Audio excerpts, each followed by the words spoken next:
Seja bem-vindo ao Saúde Você 2022. Gente, eu vou ficar falando 2022 sempre porque eu tô muito feliz de estar fazendo esse programa para vocês. Mais um ano falando de saúde. E hoje, meu convidado é muito especial e eu faço questão de ressaltar aqui porque eu acompanho ele nas redes sociais. E eu admiro o médico que traz conteúdos importantes, que orienta as pessoas.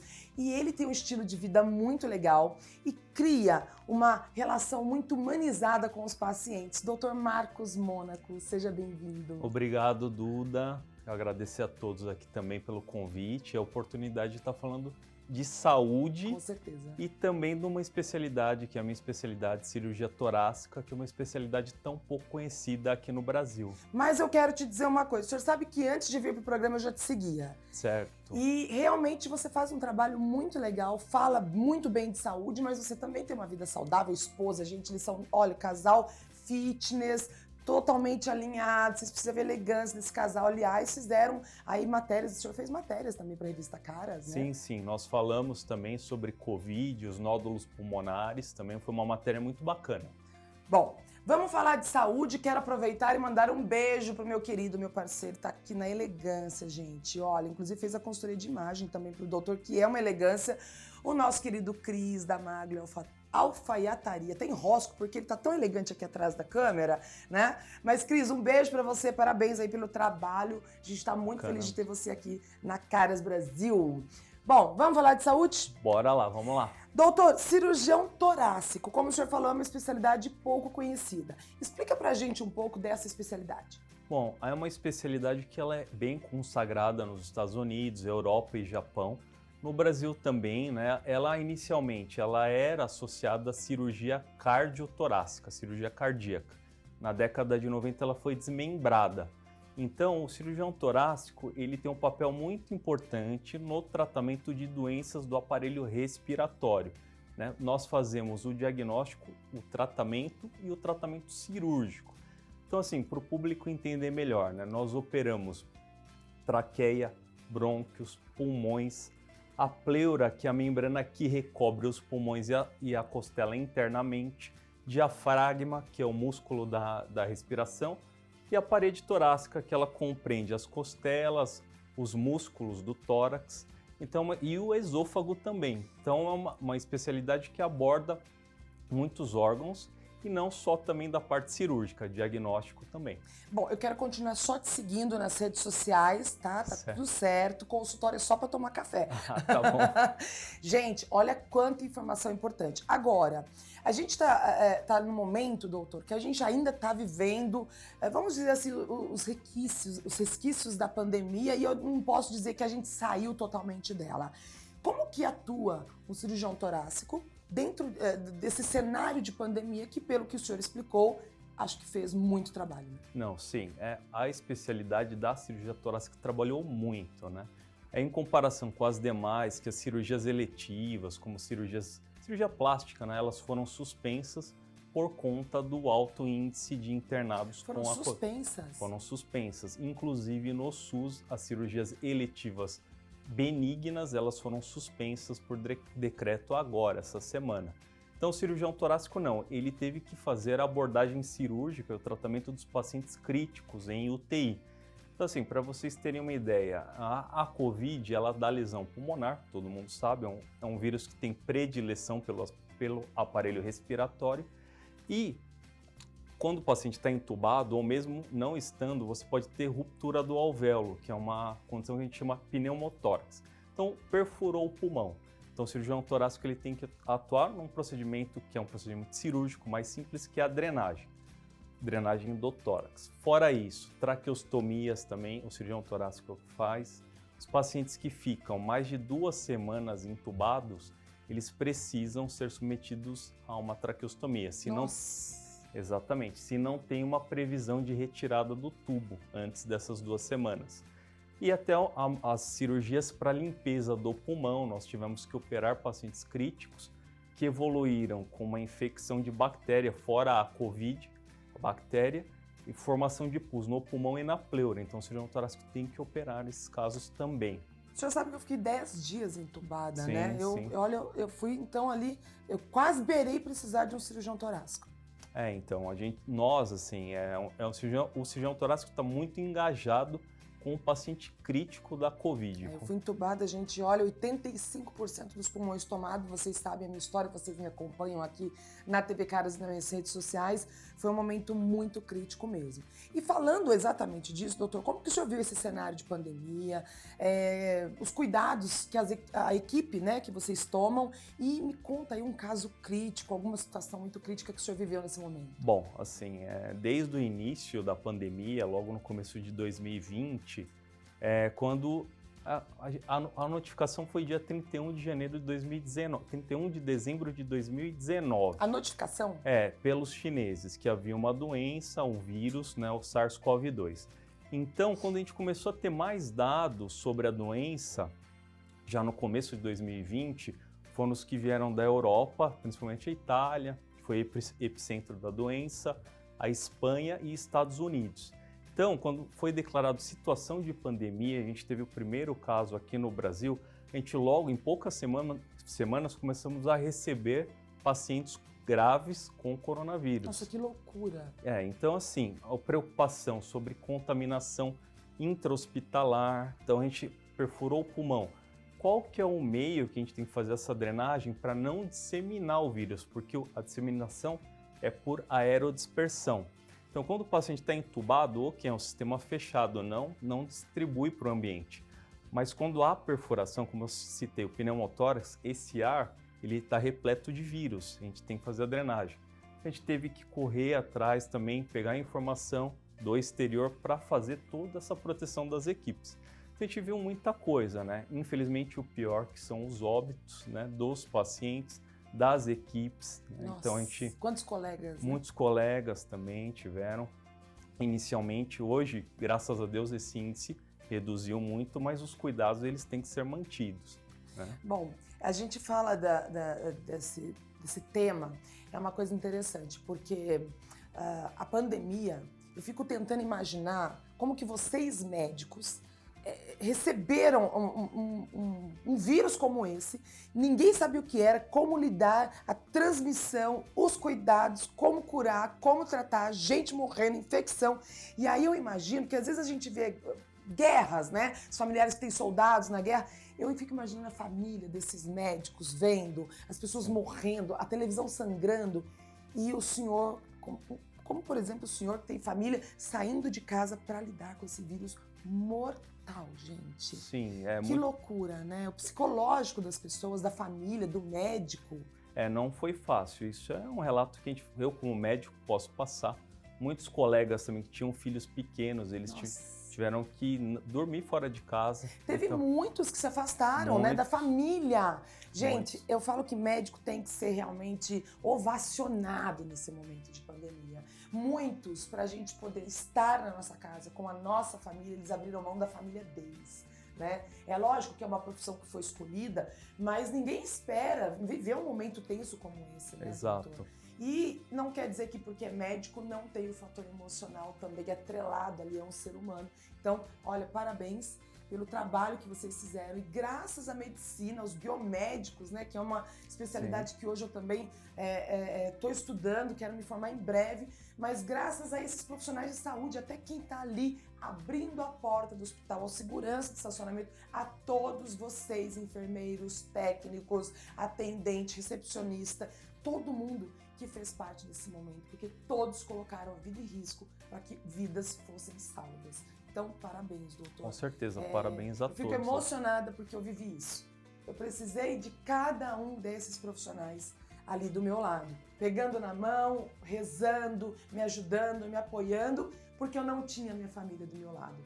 Porque nessa hora, aquelas pessoas que você mais pode contar normalmente que a família são os que não podem estar com você. Exatamente. Então, a sua família são esses profissionais que muitas vezes as pessoas passam e nem bom dia dão, tá? Então, pensem nisso. Essa doença veio para humanizar as pessoas, para mostrar que nós somos todos iguais. Na verdade, a gente não é nada, tá? Então, doutor, eu quero falar um pouco mais sobre isso, porque o senhor trabalhou diante dessa pandemia, o senhor trata de uma especialidade, como eu falei, que pouco conhecida, Sim. né?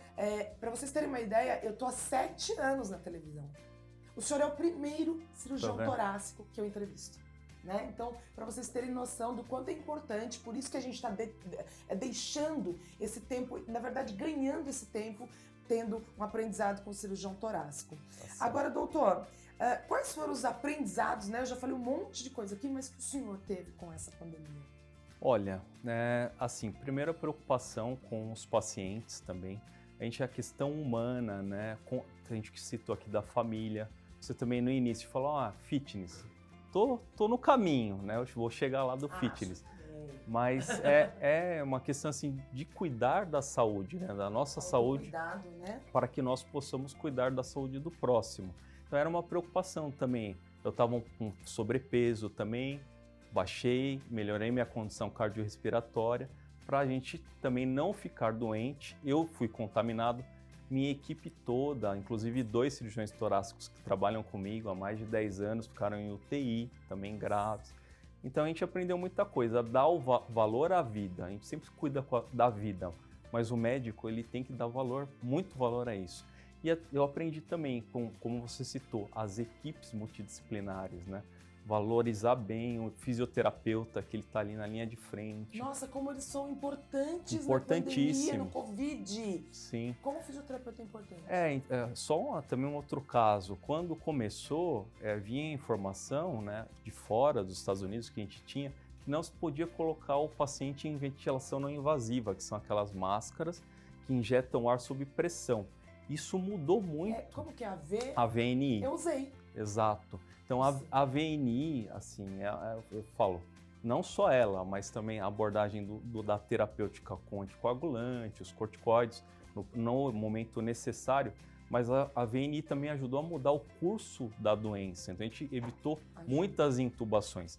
Mas a informação falou, não mas pode. É difícil, doutor. Sim, não é fácil ficar. Porque assim, eu usei a VNI, gente, pra vocês terem uma ideia, eu cheguei à intubação porque a VNI já não dava mais conta. Mas eu usei a VNI e eu tenho síndrome do pânico, né? Sim. Que eu trato hoje, graças a Deus, tô super bem. Agora o senhor imagina no hospital, sem tratar todos os meus problemas emocionais, porque ali o foco era o Covid e eu tava pós-parto, tendo que usar essa VNI, doutor. Não é fácil. Quando eles me davam a máscara, chegou um ponto que eles tinham que dar na minha mão. E sabe, criança, eu colocava de um lado, eu ia acostumando com aquela ventilação, porque trava, ela veda realmente para que ventile. Ai. Você tem que relembrar desses momentos difíceis, não é fácil. Gente, exato. Mas então, a VNI mudou também o curso do tratamento desse paciente crítico. Então a informação não pode, porque vai dispersar mais vírus. A gente teve que aprender a trocar o pneu do carro andando. Então aquela informação não era bem isso. Então, o senhor falou uma frase muito importante. A gente tem que aprender a trocar os pneus do carro andando.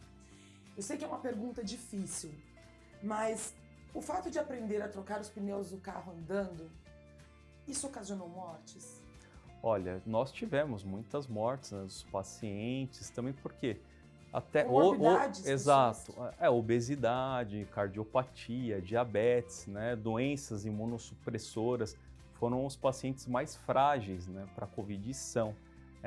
Quando você fala, e eu falei, trocar o pneu do carro andando, a gente sabe hoje não, já desde o ano passado, doença trombogênica. Sim.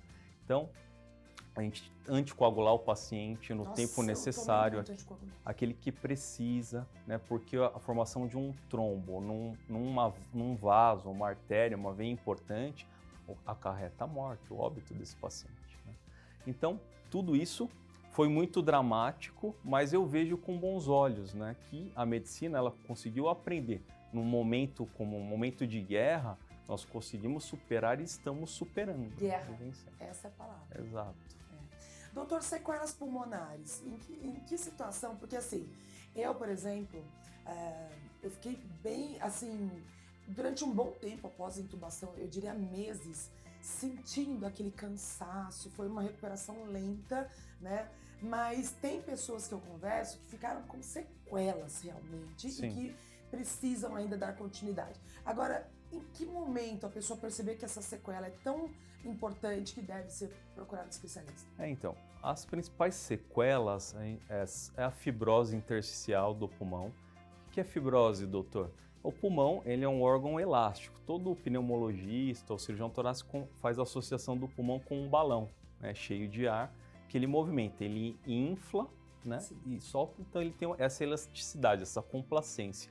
A fibrose, por conta da inflamação intensa causada pela COVID, que a COVID pode gerar uma fibrose, deixa o pulmão rígido.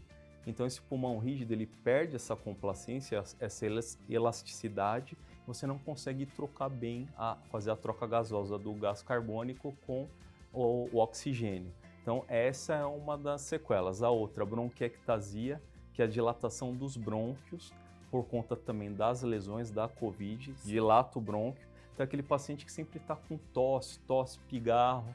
Então, no pós-Covid, ficou grave, internado e não procurou o médico, ou não teve acesso também. Não é nem a questão de querer, às vezes tem muitos pacientes no Brasil que não têm acesso à medicina. Então, pode desenvolver uma lesão dessa, como a bronquiectasia. E a trombose do pulmão também, que é o tromboembolismo crônico da artéria pulmonar.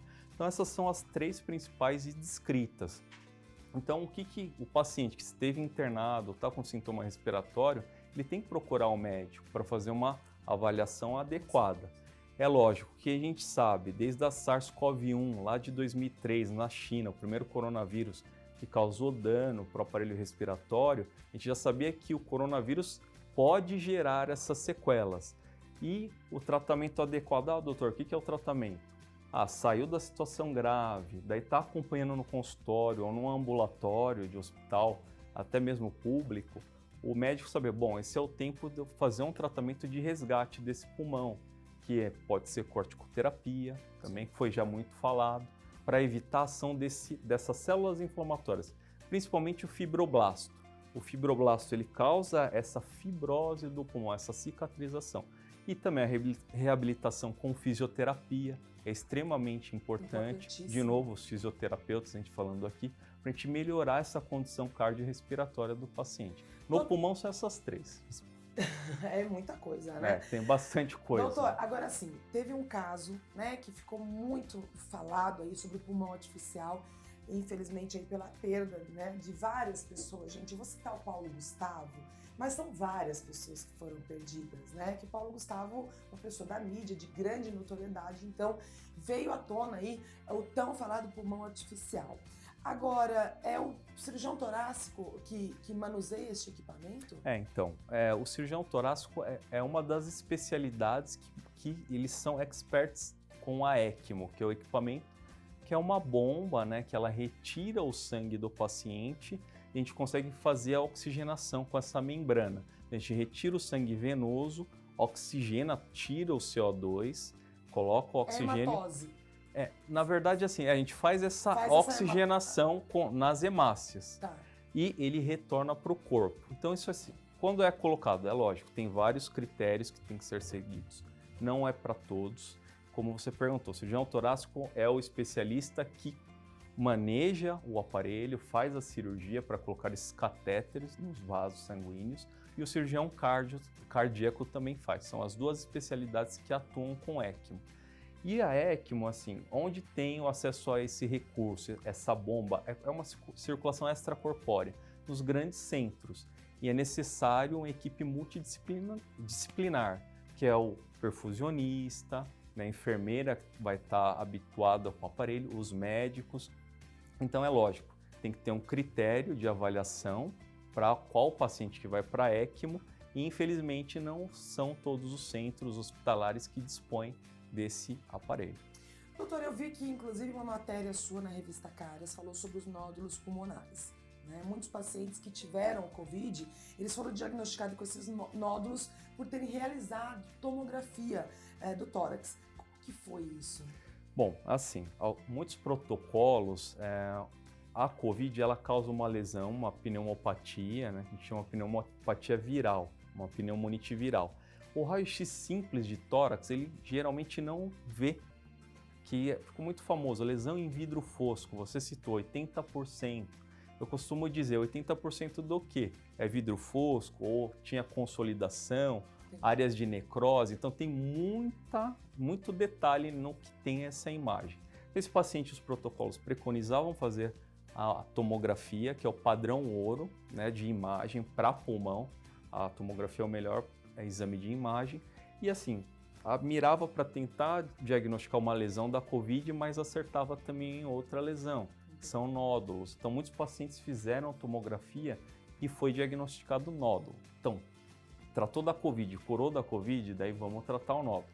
Então, eu tive muitos pacientes que nós operamos esses nódulos e era uma neoplasia maligna, o câncer de pulmão, e ainda estadio precoce, né? Hoje, a gente precisa diagnosticar quando está um nódulo.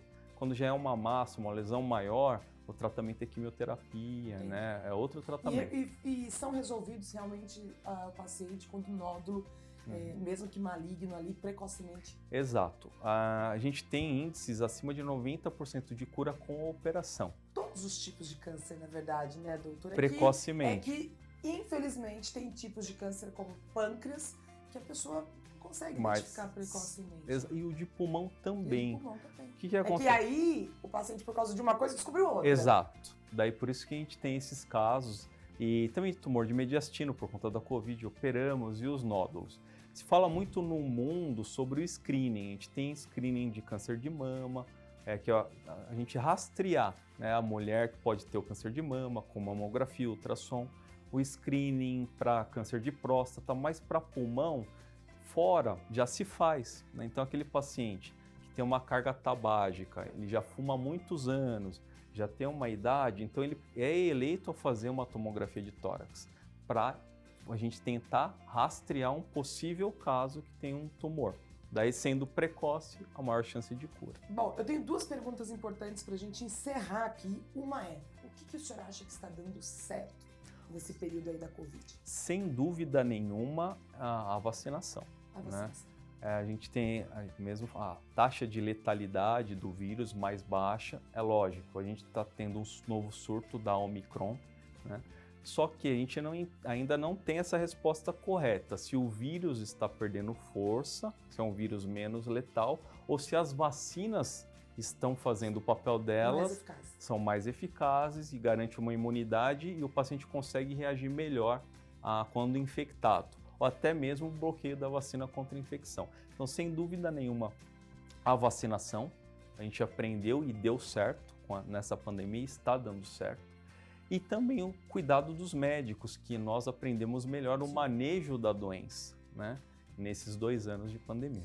Bom, a gente vê aí muito se fala em vacinação, né? A gente, infelizmente, eu falo porque assim, eu abertamente falo que eu me vacinei de novo e de novo. Se tiver que tomar 10 vacinas, eu vou tomar, porque eu que estive lá, né, em cima de uma cama, de fralda, lutando para viver, sei o quanto é importante você tentar aí qualquer recurso que seja para não chegar nesse estágio. Então, a gente sabe que as estatísticas, isso é um médico dizendo, isso sou eu que acompanho, que estou sempre antenada, e isso é para você que está aqui assistindo Saúde Você, saber que sim, a vacina tem trazido de uma certa forma benefícios. Como o doutor disse, não sabemos se o vírus perdeu força ou se a vacina está sendo muito eficaz, mas os números caíram.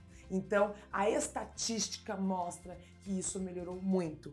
Doutor, eu tenho uma última pergunta para a gente encerrar, porque assim, é tão importante a gente falar de saúde. Eu amo, gente. Isso aqui para mim é um presente que eu recebo e que eu compartilho com vocês quando eu venho trabalhar e posso falar de um assunto tão sério. Hoje a saúde está tão evidenciada, a prevenção, o bem-estar, a qualidade de vida. Então é um prazer sempre falar de saúde. E aí eu quero fazer uma pergunta para o senhor, que é uma pergunta até polêmica. Quando essa pandemia vai acabar, doutor? Porque eu quero sair também, né? Eu quero curtir, eu quero aproveitar a vida. Não, todos nós, todos né? nós. Todos nós. Bom, assim, é uma pergunta que a gente não tem um período, né? A gente sabe que a gente está no caminho. Eu sempre vejo com um olhar positivo, né? E também eu passo essa positividade para os pacientes. Então, a questão de a gente ter um empenho humano, um empenho técnico, né, científico, e até mesmo de investimento, que em pouco tempo, é lógico, pessoal, é uma vacina pouco estudada, mas é uma vacina eficaz, né? E também a questão do vírus, tem muito trabalho sendo feito, o tempo de transmissão. O paciente, eu tenho o vírus, sinal, fez o diagnóstico positivo. Então a gente vê que essa variante, ela tem um tempo de contágio, de transmissão menor. Então, será que foi a vacina? Será que o vírus perdeu a força? O que importa é que a gente está no caminho de uma melhora. Eu sempre vejo por esse olhar. Mas a data, a gente tem que continuar se cuidando, fazendo todos os cuidados de higiene, utilizar máscara, mas a data a gente ainda não tem. Mas eu acredito que nós estamos no caminho. Exato. Bom, gente, essa pandemia também veio para ensinar você que hábitos simples salvam vidas. Então pensa nisso, pensa no cuidado, pensa na prevenção. Sempre. Gente, tem os meses lá que faz menção, né? Outubro rosa, novembro azul, mas cuidar da saúde a todo momento, é o tempo todo. Então cuide do seu bem mais precioso, porque cuidando de você, você cuida das pessoas que você ama e da gente também, né? Por favor, né? Vocês me amam, né? Então bora todo mundo tomar vacina, se cuidar aí. Um beijo pra vocês, doutor. Obrigada. Obrigada por essa aula, obrigada pelo carinho, obrigada pelo seu tempo, que eu sei que é muito precioso, e parabéns pelo seu trabalho. Eu que agradeço você, Duda, toda a equipe dessa oportunidade. Equipe, ele mandou um beijo pra todo mundo. Tá, Obrigada! Ê, palmas! Vamos encerrar com palmas, que foi aqui um momento importante de saúde de você. Um beijo e até a próxima segunda-feira.